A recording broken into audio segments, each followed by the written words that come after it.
जय गुरुदेव। आप देख रहे हैं जय गुरुदेव चैनल नदवई। और आज 23 दिसंबर 2024 का दिन गुरु महाराज के मुक्ति दिवस एवं जेल कथा के बारे में आपको जो एपिसोड यहाँ से डाला जाता है, उस एपिसोड का आज चौथा भाग में आपको डाल रहा हूँ। ये किताब है सुख धर्म कर्म ये लाना है, झुड़ कराए हटाना है, प्रस्तुति डॉक्टर जवाहर सिंह, संघ प्रकाशन मधुबनी बलिया से ये पुस्तक छपी हुई है। और गुरु महाराज जेल कथा के बारे में आपको इसमें आज चौथा जो एपिसोड में डाला जाएगा। मैं शुरू करता हूँ। पहले अखंड मंडलाकारं व्याप्तं येन चराचरं तत्पदं दर्शितं येन तस्मै श्री गुरवे नमः। गुरुर्ब्रह्मा गुरुर्विष्णु गुरुर्देवो महेश्वरे गुरु साक्षात् परम ब्रह्म तस्मै श्री गुरवे नमः। हे प्रभुता परमेश्वर, मैं आपकी जेल कथा जो मुझे प्राप्त हुई है इसको मैं आपके चौथे एपिसोड में डाल रहा हूँ। आशा है आप मुझे सहयोग करेंगे। जितने भी हमारे सत्संगी भाई बहन माता बहन हैं, तो गुरु महाराज जेल कथा को सुन करके गुरु महाराज के चरणों में अपना शीश झुकाते रहेंगे, नमन करते रहेंगे और उस वेदना को सहन करने की शक्ति आपको भगवान हमारे गुरु महाराज दे। मैं गुरु महाराज से प्रार्थना करता हूँ। जय गुरुदेव। आपने चौथा एपिसोड जो मैंने 23 नवंबर को डाला था वो सुना है, और इसमें आगे जो थोड़ा सा दिया है मैं इसको आपको सुना देता हूँ। बाबा जी को बाबा जगुरुदेव ही के ही दो शिष्य फैजाबाद वास्ते सनातन संतराम वर्मा और राजवेश वर्मा जो तन्हाई में बंद थे, वे रात में जब सो रहे थे तो उनके कमरे में चुपके से ताला लगा दिया गया ताकि वे रात में बाहर नहीं निकल सके। फिर आधी रात को बाबा जगुरुदेव के हाथों में हथकड़ी पहना दी गई और उनके दोनों हाथों को एक लोहे की बेल्ट से छाती से सटाकर इस तरह से बांध दिया गया कि वे अपना हाथ हिला नहीं सकते थे। क्या होता है, वहाँ से रात को जेल के अंदर एक बंद गाड़ी में बाबा जय गुरुदेव को उसी हालत में हथकड़ी पहने, बेड़ी पहने, लोहे के बेल्ट में जकड़े हुए बिठाया गया। उनके चार तरफ संगीनधारी 4 खोखर सिपाही खड़े हो गए और फिर चुपके से वह गाड़ी जेल के 4 दीवार से बाहर निकली और फिर डीआईजी के साथ बरेली से बाहर चल दी। बाबा जय गुरुदेव ने सिपाहियों से पूछा कि आप लोग मुझे कितनी रात को कहाँ ले जा रहे हैं, लेकिन किसी ने कुछ जवाब नहीं दिया। बाबा जय गुरुदेव पूछा कि आप लोग मुझको सुंदर डाकू की तरह से कहीं मारने के लिए तो नहीं ले जा रहे हैं। सिपाहियों ने कुछ नहीं बताया और फिर आगे बाबा जी को कुछ बोलने नहीं दिया। कड़ाके की जाड़े की रात में गाड़ी चलती रही और सीधे दिल्ली में पालम एयरपोर्ट के पास एक कमरे के पास जाकर रुकी। डीआईजी के देखरेख में बाबा जी को गाड़ी में से उतारा गया और चुपके से एक कमरे में रखा गया। उस कमरे के भीतर 4 संगीनधारी सिपाहियों का पहरा था और कमरे के बाहर भी 4 संगीनधारी सिपाहियों का पहरा था। बाबा जय गुरुदेव ने वहाँ सोच किया। इसके बाद वहाँ रात में ही तुरंत प्रधानमंत्री इंदिरा गांधी के कुछ निकटतम सहयोगी आए। उन्होंने बाबा जय गुरुदेव से कहा कि गुरुदेव जी आप कांग्रेस को समर्थन दें, प्रधानमंत्री आपसे मिलना चाहती हैं। बाबा स्वामी जी ने तब उनसे कहा कि जो मुझे कहना था वो कह दिया है, यानी भगवान को जो कहना था वो कह दिया है। अब गाड़ी बहुत आगे निकल चुकी है। इंदिरा जी को तुरंत बाबा जी के बात को बताया गया। तब इंदिरा गांधी ने बाबा जी को तुरंत उत्तर प्रदेश से हटाकर कहीं दूर बंगलोर जेल से रखने का आदेश दिया। और आगे अब ये चौथा एपिसोड यहाँ से शुरू होता है। ये पिछली कथा मैंने आपको सुनाई थी। जय गुरुदेव। प्रधानमंत्री इंदिरा गांधी का आदेश पाते ही तुरंत डीआईजी द्वारा बाबा जय गुरुदेव को उसी तरह हथकड़ी बेड़ी पहनाए और हाथों को लोहे की बेल्ट से जकड़ते हुए उठवाकर संगीन धारी सिपाहियों के नियंत्रण में ही गाड़ी में बैठाकर पालम एयरड्रोम के भीतर ले जाया गया। वहां पहले से ही एक कर्नाटक सरकार का गुप्तचर कार्य के लिए प्रयोग में लाई जाने वाली स्पेशल खुफिया हवाई जहाज खड़ा था। बाबा जय गुरुदेव को स्पेशल हवाई जहाज में बैठाकर उनके अगल बगल चारों ओर से घेर कर 4 खूंखार सिपाही संगीनधारी सिपाही बैठ गए और अद्भुत तरीके से उस जहाज ने उड़ान भरा और सीधे बंगलौर एयरड्रोम पर पहुंचकर गोपनीय रूप से उतारी। जहाज में से बाबा जय गुरुदेव को इन संगीनधारी सिपाहियों ने उतारा। उस स्पेशल हवाई जहाज के पालम हवाई अड्डे से जाने और बंगलौर हवाई अड्डा पर आने के बारे में अतिशय गुप्त रखा गया। फिर बंगलौर के हवाई अड्डा से बंगलौर के सेंट्रल जेल में ले जाने के लिए एक बंगलौर सरकार की संगीनधारी सिपाहियों से लैस बंद गाड़ी एयरड्रोम पर आई। उसमें बाबा जय गुरुदेव को बैठाकर बंगलौर से सेंट्रल जेल में गुप्त रूप से ले जाकर जेल अधीक्षक को सौंप दिया गया। प्रधानमंत्री का आदेश उनको बता दिया गया कि उत्तर प्रदेश का ये खूंखार अपराधी है, इनको तन्हाई में हथकड़ी बेड़ी में बांधे हुए ही इस तरह से गुप्त रूप से रखा जाए कि किसी व्यक्ति को भी बंगलौर जेल में इनके बंद होने का पता नहीं चल सके। जेल अधीक्षक बाबा जय गुरुदेव को इस हालात में देखकर आश्चर्यचकित हो गए, लेकिन विवश होकर उनको तन्हाई में गुप्त रूप से बंद रखा। इस तरह से 26 जनवरी 1977 की रात में बरेली के सेंट्रल जेल से बाबा जय गुरुदेव को रातों रात उठाकर 27 जनवरी 1977 को तारीख से बंगलौर के सेंट्रल जेल में बंद कर दिया गया। इस प्रकार गुरु महाराज को रात्रि में वहां से उठा करके बंगलौर सेंट्रल जेल में ला गया बरेली से, और 27 जनवरी को स्वामी जी को बरेली जेल के अंदर ला करके बंद कर दिया गया। बरेली जेल में 27 जनवरी 1977 को रोज की तरह से स्वामी जी महाराज के लिए राजरानी भट्ट ने भोजन का टिफिन भोला सिपाही से भिजवाया। वह थोड़ी देर बाद वैसे ही भरा हुआ टिफिन वापस लाकर भोला ने राजरानी भट्ट को दिया और उनसे बताया कि अपने कमरे में बाबा जी नहीं है। मैंने उधर भी उनका तलाश किया, लेकिन वे कहीं दिखाई नहीं पड़े। ऐसा जानकर राजरानी को चिंता हो गई। उन्होंने अपने पति भूपचंद भट्ट को बताया कि उनके पास इज्जतनगर में 2 सत्संगी स्वामी जी का दर्शन के लिए बाहर से आए थे। उनको भी बताया कि जेल में स्वामी जी का पता नहीं है। उन लोगों को स्वामी जी के साथ कुछ अनहोनी किए जाने की आशंका बढ़ने लगी। दूसरे दिन 28 जनवरी 77 को राजरानी ने रोज की तरह से स्वामी जी के लिए भोजन का टिफिन भेजा। तो उस दिन भी भोला सिपाही ने टिफिन वापस ले जाकर बताया कि आज भी बाबा जी कहीं दिखाई नहीं पड़े, कमरे में भी नहीं है। राजरानी के मन में स्वामी जी के प्रति कुछ अनिष्ट होने की आशंका और बढ़ गई। तो अगले दिन 29 जनवरी 1977 को भी राजरानी भट्ट ने स्वामी जी के लिए भोजन का टिफिन उसी तरह तैयार करके भोला सिपाही से भेजा। तो उस दिन भी भोला सिपाही जी ने वैसे ही टिफिन वापस लाकर राजरानी को दिया और कहा कि बाबा जी अपने कमरे में तो है नहीं और जेल में भी कहीं नहीं दिखाई दिए। उनके बारे में कोई कैदी भी कुछ नहीं बता पाया है कि बाबा जी कहाँ चले गए। इस प्रकार बाबा जी को वहाँ से रातों रात हटा करके और ये बंगलौर जेल में लाया गया। जैसे कि आप सीन सामने देख रहे हैं, बाबा जी को हथकड़ी बेड़ी में पहना करके। अब राजरानी भट्ट, भूपचंद भट्ट, यंत्री प्रसाद चौधरी के मन में आशंका बैठ गया कि स्वामी जी के साथ जरूर कुछ ना कुछ अनिष्ट प्रधानमंत्री या मुख्यमंत्री द्वारा कर दिया गया है। यहाँ तक उनके मन में विचार आया, हो सकता है स्वामी जी को रास्ते से हटा दिया गया हो।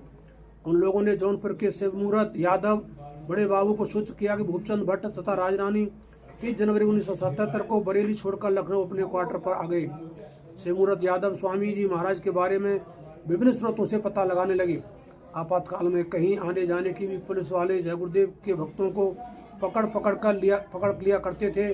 संयोग से उस समय एक जनसंघ के नेता माधव प्रसाद त्रिपाठी जौनपुर में आए हुए थे। उनका ड्राइवर राजमन शिवमूर्त यादव का परिचित था। उस ड्राइवर को जब बाबा जय गुरुदेव के बारे में पता था। इस तरह से स्वामी जी को बरेली जेल से 26 जनवरी 1977 की रात में ही डीआईजी के साथ खोखा सिपाहियों के गाड़ी में हथकड़ी, बेड़ी और बेल्ट में बांध कर ले जाया गया तथा उन डीआईजी का जो ड्राइवर था वह राजमन ड्राइवर का परिचित था। उसके बताने से इतना पता चला है कि डीआईजी के कंट्रोल में बाबा जय गुरुदेव को एक बंद गाड़ी में बरेली जेल से 26 जनवरी 1977 की रात में दिल्ली एयरपोर्ट पालम से ले जाया गया था और वहाँ से उनको एक स्पेशल जहाज में बैठाकर कहीं दिल्ली से दूर दक्षिण की तरफ भेजा गया था। कहाँ भेजा गया इसका पता नहीं है। दिनांक 4 फरवरी 1977 को राजमन ड्राइवर से मुलाकात होने पर शिवमूर्त यादव ने बड़े बाबू को स्वामी जी के बारे में इतना हाल मालूम हुआ है कि शिवमूर्त यादव बड़े बाबू ने 1-2 लखनऊ के खास सत्संगियों को बताया और वाराणसी निवासी राम श्रवण मिश्रा जो जौनपुर के ही पशुधन अधिकारी थे को वाराणसी से जौनपुर बुलाया। वे 7 फरवरी को अपने घर वाराणसी से जौनपुर बड़े बाबू के पास आए। बड़े बाबू ने श्रोमणि मिश्रा को स्वामी जी का पता लगाने के लिए दक्षिण भारत के प्रांतों में प्रमुख स्थानों में लेने के लिए तैयार किया। इस प्रकार राम श्रोमणि मिश्रा एक कर्मठ सत्संगी और बुद्धिमान सरकारी अधिकारी थे। राम श्रोमणि मिश्रा के पास में उस समय मात्र 1200 रुपया यानी 1200 रुपये था। तो बड़े बाबू ने उनको 500 रुपये दिए। इस तरह कुल 1700 रुपये लेकर जौनपुर से दक्षिण को चलने का प्रोग्राम बनाया।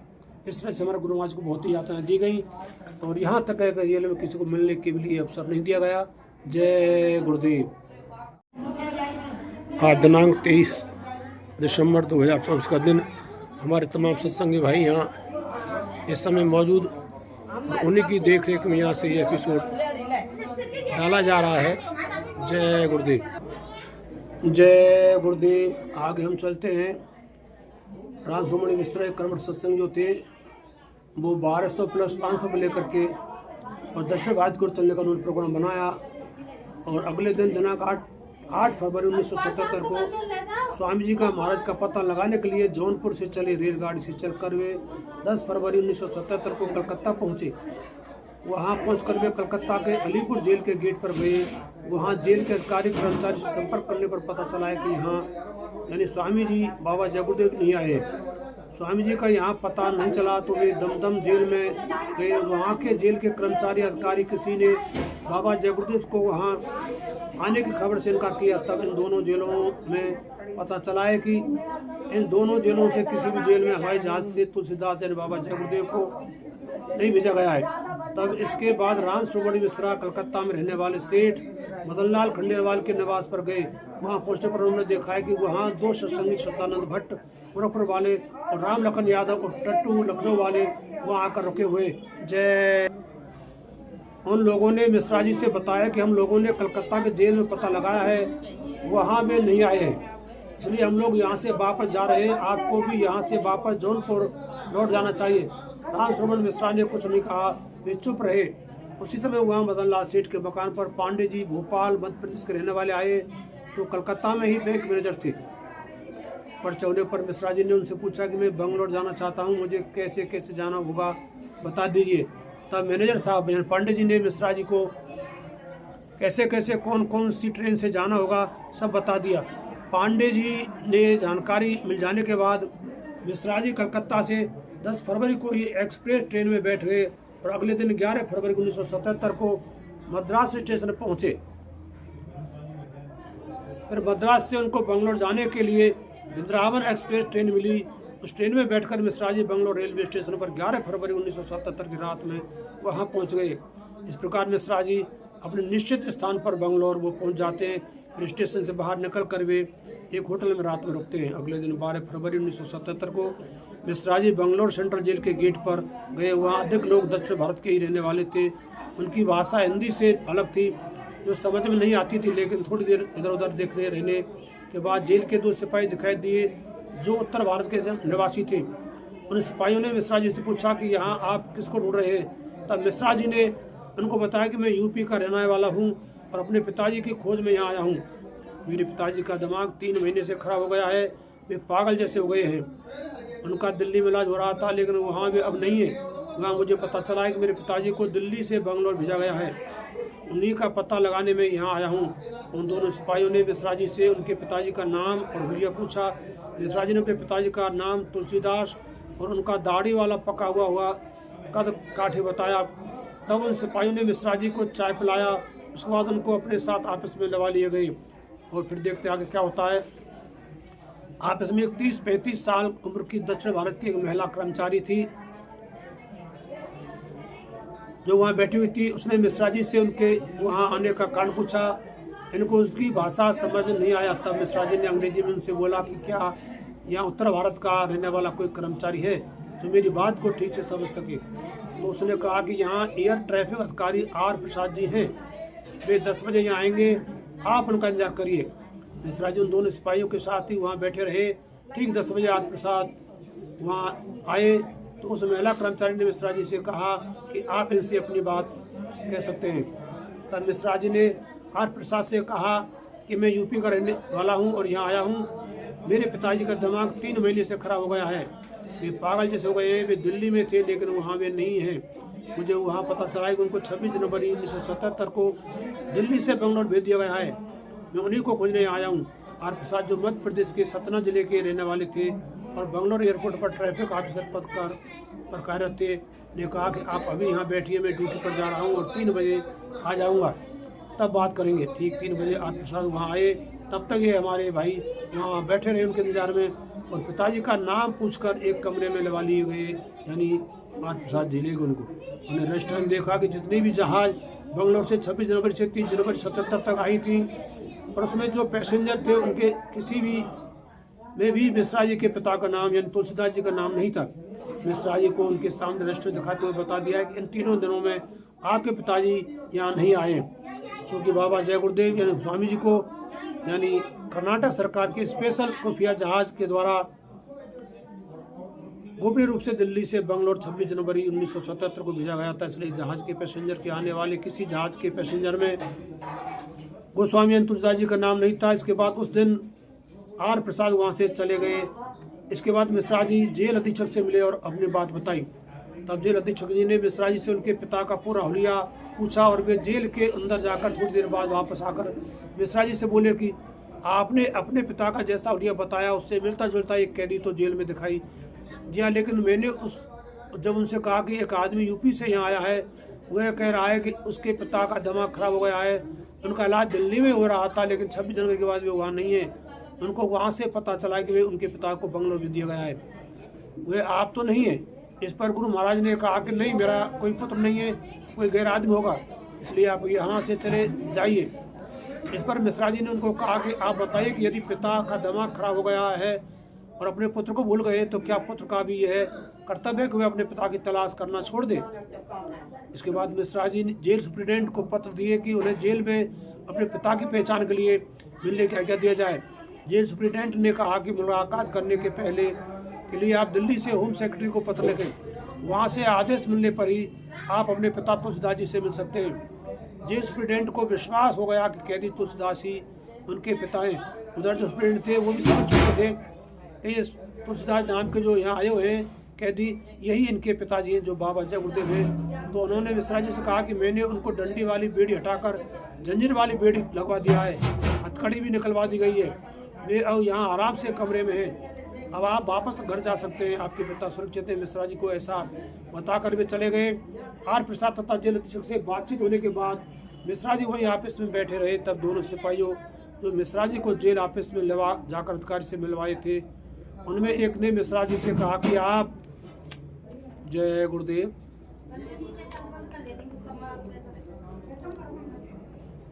निराश मत होइए,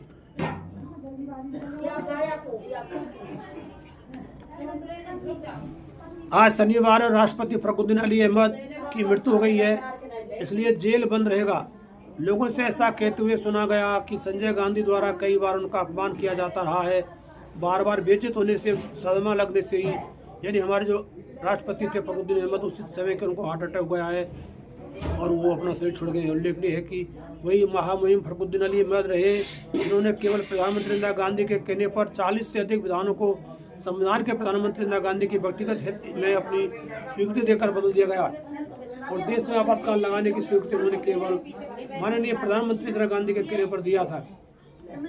उनके राष्ट्रपति बनने पर बाबा जय गुरुदेव ने कहा था कि देश में अब मलिच्छ राज हो गया है। ये गुरु महाराज ने पहले संकेत दे दिया था। अब देश में फखरुद्दीन अहमद का राज राष्ट्रपति होने पर यहाँ मलिच्छ का राज शुरू हो गया है। आज कहीं बाहर जाना आना ठीक नहीं है, इसलिए आप अभी कहीं और होटल वगैरह में रुकने के लिए मत जाइए, मेरे साथ आइए, मैं पास में ही अकेले रहता हूँ, मेरे कमरे में ही आप ठहर जाइए। जेल के सिपाही का नाम राजू त्रिपाठी था। राम श्रोमणी मिश्रा राजू के साथ जाकर उसके कमरे में ठहर गए। अपने घर में राजू ने मिश्रा जी से विस्तार से बात किया और मिश्रा जी के पिता के बारे में उनसे पूछकर पूरा हुलिया जाना। क्योंकि राजू त्रिपाठी यूपी का ही निवासी था और बंगलोर से यूपी में आता जाता था, तो बाबा जय गुरुदेव स्वामी तुलसीदास जी के क्रियाकलाप के बारे में जानता था। संयोग ऐसा था कि राजू त्रिपाठी की ड्यूटी उसी कमरे में निगरानी के लिए लगाई गई थी जिस तन्हाई के कमरे में बाबा जय गुरुदेव तुलसीदास जी को बंद किया गया था। अगले दिन 13 फरवरी 1977 को रविवार का दिन था। जेल में छुट्टी थी, लेकिन राजू की कैदी के निगरानी की ड्यूटी थी, इसलिए वह जेल में जाकर कैदी स्वामी जी तुलसीदास जी को कमरे में जाकर देखा। उनको जंजीर में बांध कर रखा गया था। वह समझ गया कि बाबा जय गुरुदेव ही हैं। जेल सुप्रिटेंडेंट ने बाबा जय गुरुदेव के महानता के बारे में सुन रखा था। बंगलोर में जय गुरुदेव के कई शिष्य थे, इसलिए उसने उनको आदर और सहानुभूति से डंडे वाली बेड़ी के बदले जंजीर वाली बेड़ी लगवा दिया तथा उनकी हथकड़ी खुलवा दिया था। जो हाथ पर बंधा हुआ लोहे का बेल्ट था उसको भी खुलवा दिया गया था। अपने घर पर आकर राजू त्रिपाठी ने मिश्रा जी से बताया कि आपके हुलिया बताने के अनुसार यहाँ बाबा जय गुरुदेव को ही भेजा गया है। सोमवार को जेल में जाऊंगा तो बातचीत करके मैं उसके बारे में सही आपको बता दूंगा। आप यहाँ मेरे क्वार्टर में इस तरह से रहिए कि किसी को भी आपके यहाँ होने का पता नहीं चले। राम श्रोमणी मिश्रा जी को विश्वास हो गया कि स्वामी जी को ही वहाँ बंगलोर जेल में तन्हाई में उसके ऊपर सख्त पहरा लगाकर बंद किया गया है। तब मिश्रा जी ने गोपनीयता से बंगलोर से जौनपुर सुमरत यादव को, लखनऊ राजरानी भट्ट को तथा बनारस में एक अपने खास सत्संगी को तार भेजकर सूचित कर दिया है कि स्वामी जी को इंदिरा गांधी ने बरेली जेल में, बंगलौर जेल में भेजा गया। इस तरह 13 फरवरी 1977 रविवार का दिन था और ये चौथा एपिसोड इस समय हमारा ब्राह्म की ओर। अगला 5वां एपिसोड आपको पुनः ये 23 जनवरी को डाला जाएगा। तो मेरे देश प्रेमियों, मेरे भक्त प्रेमियों, मेरे गुरु महाराज के विशेष प्रेमियों, स्वामी जी की जेल कथा का ये चौथा भाग आपको डाला गया है। आप अपने में हिम्मत रखें, गुरु महाराज के प्रति दृढ़ विश्वास रखें। गुरु महाराज सह शरीर अभी जीवित हैं और वो पुनः बहुत शीघ्र ही आने वाले हैं। जैसा गुरु महाराज के वचन हमने सुना है, पढ़ा है, लिखा है, जो भी वाणी हमने सुनी है, उससे यही सिद्ध होता है गुरु महाराज अभी अपना शरीर त्याग नहीं किया है, केवल गुरु लीला हुई है। उस गुरु लीला को पहचानते हुए आप शांतिपूर्वक अपने प्रचार प्रसार में भजन ध्यान सुमरन लगा रहे हैं। जैसा गुरु महाराज कहा है कि आप भजन करते करते रहना। जय गुरुदेव। कोई भूल चूक मुझसे कहने सुनने में हुई हो तो मैं समस्त श्रोताओं से, अपने गुरु प्रेमियों से निवेदन करता हूँ कि मुझे माफ़ करने की कृपा करें, मुझे सही रास्ता बताने की कृपा करें। जय गुरुदेव।